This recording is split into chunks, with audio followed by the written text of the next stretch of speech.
አንቺ አምሳል እንደ እኔ ለልጄ ብዬ ነው አሁንም ድረስ ካንቺ ጋር ያለሁት እንጂ አይደለም አንቺ ያለሽበት አይንሽን ማየት አልፈልግም። ገባሽ?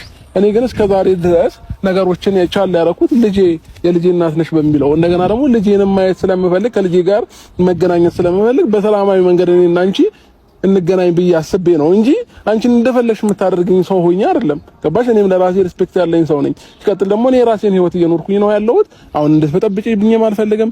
ሰላም ሆኜ ነው መኖር የምፈልገው። ዛሬ ላይ አሁን ከወንድሜ ጋር ልታጣይኝም አልፈልግም። ሲቀጥል ደግሞ ወንድሜ እሷ የምትሰለን ነገር ብቻ መስማት ሳይሆን ያለብህ እውነታውን ነው መረዳት ያለብህ።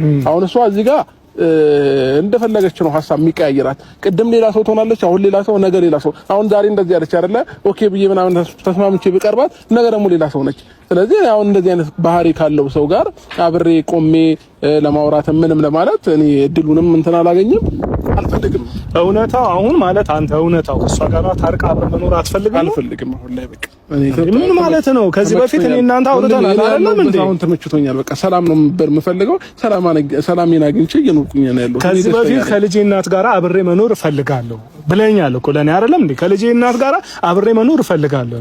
በቃ ምንም ቢሆን ምንም የልጄ እናት ናት። ወድጄ ፈቅጄ ነው ያገባዋት። እንዴ እናንተ እሱ ቆየ እኮ እንደዛ ከተባባልን አይደል? ከዛ በኋላ ስንት ነገር ተፈጠረ ወንድሜ፣ ብዙ ነገሮች ተፈጥረው ከሷም ጋር ያለኝን ነገር እንደቋጨው ታውቃለህ። ምን ተፈራርመን የተለያየን ሰዎች ነን አይደለ? ዛሬ ላይ ምን መጣላት? የሆነ ነገር ቀመማ፣ የሆነ ነገር ትቢት አስባ መታ ነው እንጂ የሚሆነው በእርግጠኝነት ሐሳብ ከሷ እንዳልሆነ እኔ ያውቃለሁ። ለምን በተደጋጋሚ እንደዚህ ቢሆን ኖሮ ያኔ በሰላም ያኔ በሰላማዊ መንገድ ቀርብ ያልኩት ነገር ትቼ ሄርሜላ